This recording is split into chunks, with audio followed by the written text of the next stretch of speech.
Everyone, dear student, इस video में आज हम लोग पढ़ेंगे स्केलेटल एंड मस्कुलर सिस्टम के बारे में, ह्यूमन बॉडी के बारे में, जो कि ऑलरेडी मैं पार्ट 1 वीडियो बना दिया हूँ इसका, और ये पार्ट 2 वीडियो है। जहाँ से मैंने छोड़ा था वहीं से आज हम लोग स्टार्ट करेंगे। देखिए, मैं यहाँ तक पढ़ाकर छोड़ा था, ठीक है ना। बॉल एंड सॉकेट जॉइंट, हम लोग जॉइंट्स के बारे में पढ़ रहे थे, ठीक है। टाइप्स ऑफ जॉइंट, कितने तरह का जॉइंट्स होते हैं हमारे बॉडी में। ओके, तो अब यहाँ पे हम लोग पढ़ेंगे एक जॉइंट्स के बारे में हमने पढ़ चुका था, जो कि बॉल एंड सॉकेट जॉइंट था। अब हम लोग नेक्स्ट क्या पढ़ेंगे देख लेते हैं आगे कौन सा जॉइंट। देखिए, ये हमारा ग्लाइडिंग जॉइंट्स है। ये जॉइंट्स के बारे में भी हम लोग पढ़ते हैं ना, कि ये जॉइंट कैसे होते हैं। अगर आप मेरे चैनल पे नए आए हैं तो आप मेरे चैनल को सब्सक्राइब कीजिए और बेल आइकन को भी प्रेस करना ना भूलें, और वीडियो को लाइक भी करें, ठीक है। और किसी भी तरह का कोई इशू है या कोई और वीडियो आप चाहते हो तो कमेंट बॉक्स में जस्ट कमेंट करो, मैं उस वीडियो को भी अपलोड करूँगा, ठीक है ना। अब यहाँ देखते हैं ग्लाइडिंग जॉइंट क्या है। This is found in the bones of wrist and ankles. ये जो जॉइंट्स होते हैं ना, कहाँ पे पाए जाते हैं? हमारे रिस्ट। रिस्ट मतलब कलाई, जहाँ पे हम लोग चूड़ियाँ पहनते हैं, मतलब कि गर्ल्स लोग चूड़ी पहनती है जहाँ पे, उसी को हम लोग रिस्ट बोलते हैं, कलाई बोलते हैं। एंकल किसको बोलते हैं? जहाँ पे लड़कियाँ लोग पायल पहनती है ना। तो ऐसे जगह पे ये जॉइंट पाए जाते हैं, वो जॉइंट को हम लोग क्या बोलते हैं? ग्लाइडिंग जॉइंट, ठीक है। Movement happen when the surface of two flat bones glide by the sliding over each other. अब जी मूवमेंट्स कैसे होते हैं, कैसे हमारा, जैसे कि ये सरफेस है दो प्लेस का, ठीक है, दो फ्लैट है, जैसे कि एक यहाँ का सरफेस है, एक यहाँ का सरफेस है, तो ये कैसे मूव करता है, इधर इधर इधर उधर। तो उसी तरह से यहाँ का भी ये जो होता है मूवमेंट, ऐसे ही इसका भी मूवमेंट होता है।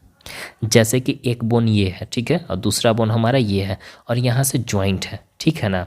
तो ये जॉइंट क्या होता है कि इधर उधर स्लाइड होता है, स्लाइडिंग होता है ना, कभी इधर गया कभी उधर गया। तो इसके कारण क्या होता है ना, कि ये हमारा मूवमेंट होता है, ऊपर नीचे। कैसे यहाँ पे शो कर रहा है, कभी इधर गया कभी इधर गया। तो इसके ऐसे ही जॉइंट होता है, इसके कारण, स्लाइड के कारण ये मूव करता है हमारा। कैसे हम लोग इधर ऊपर नीचे अपना पैर को भी इधर उधर मूव कराते हैं, तो यही जॉइंट के कारण ऐसा मूवमेंट हो पाता है। दूसरा हमारा क्या है? हिंज जॉइंट, ठीक है। हिंज जॉइंट क्या होता है? ये जॉइंट क्या होता है कि ये कहाँ पे आपको पाया जाता है? नी और एल्बो में। हमारे जो घुटना होता है और हमारा जो एल्बो होता है, जैसे हम लोग जो हाथ मोड़ते हैं ना, तो मोड़ने के बाद जो इधर जो निकल जाता है साइड में, जिससे हम लोग कभी कभी बच्चों लोग को मारते भी हैं, ठीक है ना। नीचे से हाथ को मोड़ कर ऐसे पीटते हैं ना, जैसे कि यहाँ पे देखो ये वाला। तो ये वाला जो जॉइंट होता है, यहाँ का जॉइंट को हम लोग हिंज जॉइंट बोलते हैं, ठीक है। इसमें क्या होता है, ये मूवमेंट कैसे करता है, ये जॉइंट क्या अलाउ करता है कि ओपनिंग और क्लोजिंग, कैसे हम अपना हाथ को बंद करते हैं, कैसे बॉडी कोई बनाता है तो ऊपर नीचे करता है ना।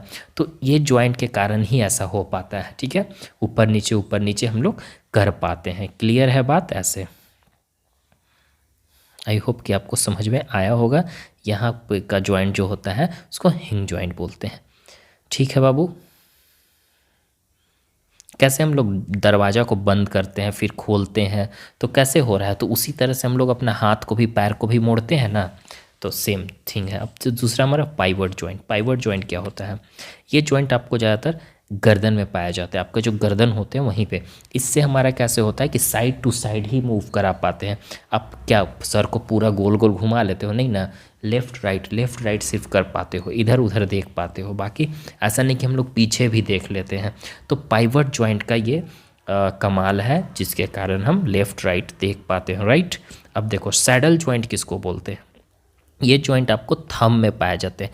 थंब, अंगूठा जानते हो, आपका अंगूठा है थंब, उसमें पाया जाता है। ऐसा जॉइंट होता है यहाँ पे, ठीक है। इससे क्या होता है कि हम बैक, ठीक है, fourth rocking movement as the will as from side to side. इसमें हम लोग साइड टू साइड मूव करा पाते हैं ना, जैसे कि ये आपका फिंगर है, तो फिंगर को इधर कर पाते हो, इधर कर पाते हो, ठीक है, या तो फिर ऊपर नीचे भी कर पाते हैं हम लोग।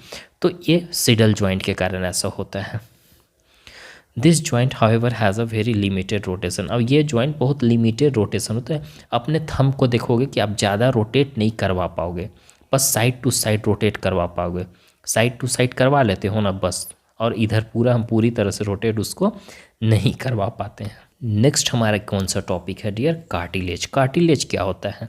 देखो, कार्टिलेज एक तरह का सब्सटेंसेज होता है जो कि रिजिड नहीं होता है, हार्ड नहीं होता है और रिजिड नहीं होता है, ठीक है, बोन के जैसा। जो हमारा हड्डी होता है देखते हो ना कितना हार्ड रहता है और पूरा रिजिड भी रहता है, टफ रहता है, ठीक है।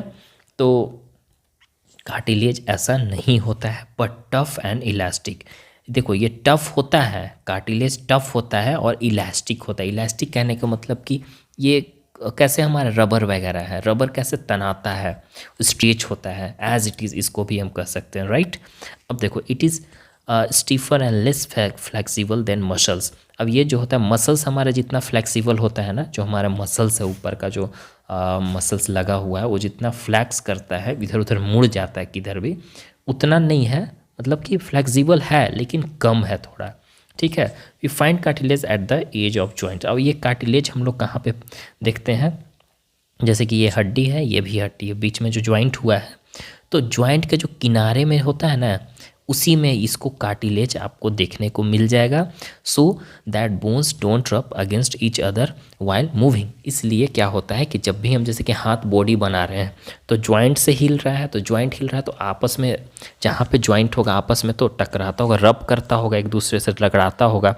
जैसे कि ये जॉइंट है, ये जॉइंट है, तो बीच में तो इधर उधर करते हैं, मूव कराते हैं, तो यहाँ तो लगड़ाता तो ज़रूर होगा ना, तो वो लगड़ाने से इसको बचाता है, ठीक है, आपस में लगड़ाने से बचाता है। Therefore act the cushion protect the bones from the damage while the movement.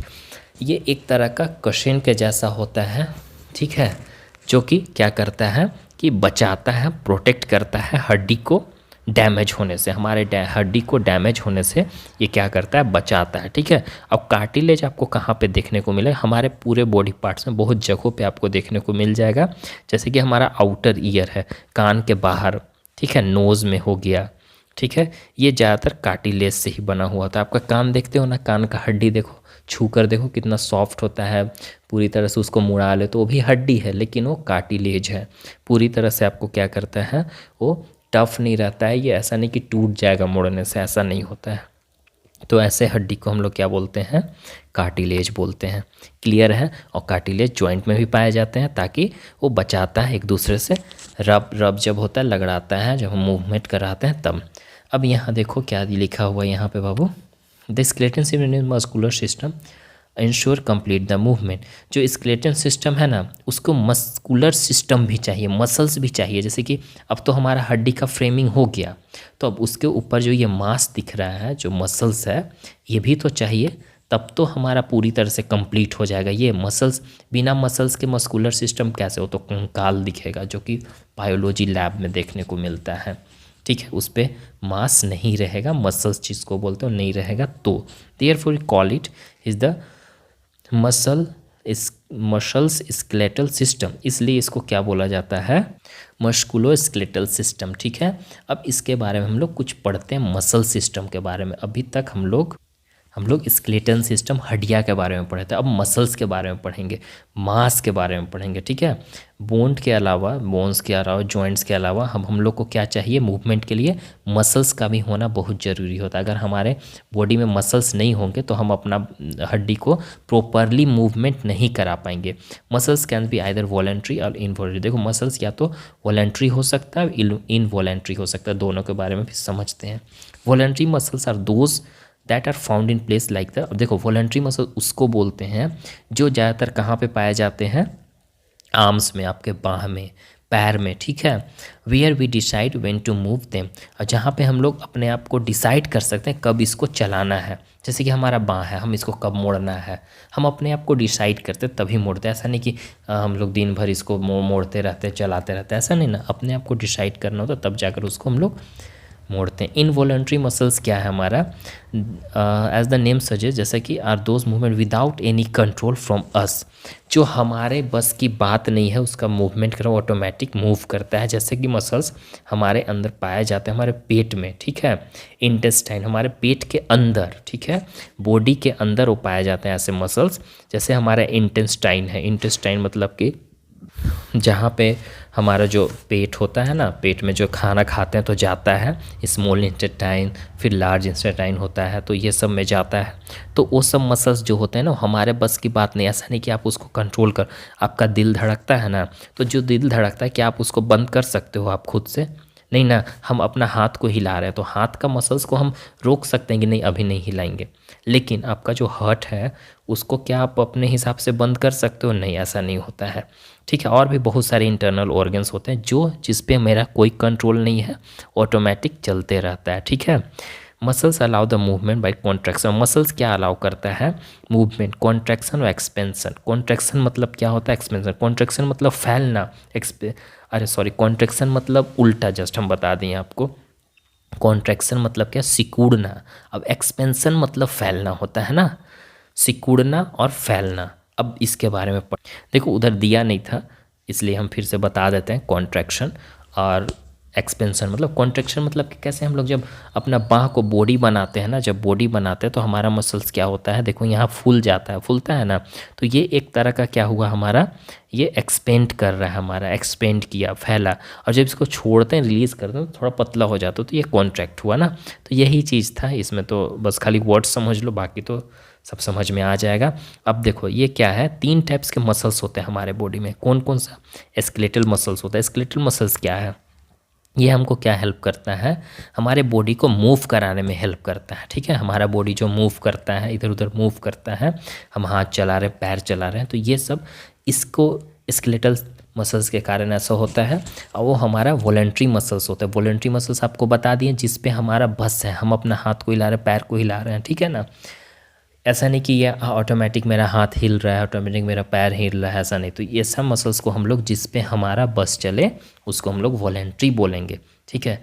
ये हम लोग found at place that we move at our will like arms, वही बता दिए, सेम चीज़ है, ठीक है। हमारे बस के हिसाब से हम अपने हिसाब से उसको चला सकें। स्मूथ मसल्स क्या होता है? स्मूथ का वर्ड सुनकर ही आपको पता चल रहा होगा, ये इनवॉलेंट्री मसल्स होते हैं, जिस पे हमारा कोई बस नहीं है। ये आपको कहाँ ज़्यादा पाए जाते हैं? इंटरनल ऑर्गन, हमारे पेट के अंदर, हमारे बॉडी के अंदर पाए जाते हैं, ठीक है। स्टोमक में, इंटेस्टाइन में और फूड पाइप में। फूड मतलब जो खाना खाते हैं तो हमारा पाइप जो गया है अंदर, जहाँ से खाना हमारा पेट के अंदर जाता है, उसी को फूड पाइप बोलते हैं। कार्डियक मसल्स क्या है? देखो ये भी हमारा कार्डियक मसल्स भी इनवॉलेंट्री मसल्स होते हैं, जो हमारे हार्ट में पाए जाते हैं, ठीक है। दिल में पाए जाते हैं मसल्स, हार्ट मसल्स बोन्स में पाए जाते हैं, join together to form a machinery for the movement the body. ये सब मिलकर साथ में एक क्या बना दिया? मशीनरी बना दिया, एक मेन मशीनरी, जिसके कारण क्या हो रहा है ना, कि हमारा बॉडी का मूवमेंट हो रहा है। हमारा बॉडी जो मूव करता है इसी के कारण होता है, ठीक है। जो सारा मसल्स, बोन्स, ये सब जॉइंट होते हैं, साथ में एक बनाता है, तब जाकर हमारा बॉडी मूव करता है, हम अपने आप को मूव करा पाते हैं, हाथ पैर को। This all are coordinated by specialised organ system called the nervous system. ये सब एक किसके साथ कोऑर्डिनेट किया गया? एक स्पेशलाइज्ड ऑर्गन सिस्टम है, जो हमारा नर्वस, नस भी है, हमारा मसल्स तो है, हड्डी भी है, अब एक नस है जिसमें ब्लड, जिससे ब्लड सर्कुलेट होते रहता है पूरे बॉडी पार्ट में, जो कि मेन पार्ट होता है, समझो, ठीक है। और ये नर्वस सिस्टम के बारे में हम लोग नेक्स्ट चैप्टर में पढ़ेंगे ना, नस के बारे में, कि उससे क्या क्या होता है। ओके डियर, तो आई होप कि आपको समझ में आया होगा। हमारा पार्ट 2 वीडियो भी कंप्लीट हो गया। अब अगर और भी कोई वीडियो चाहिए तो कमेंट कीजिए। Bye, take care.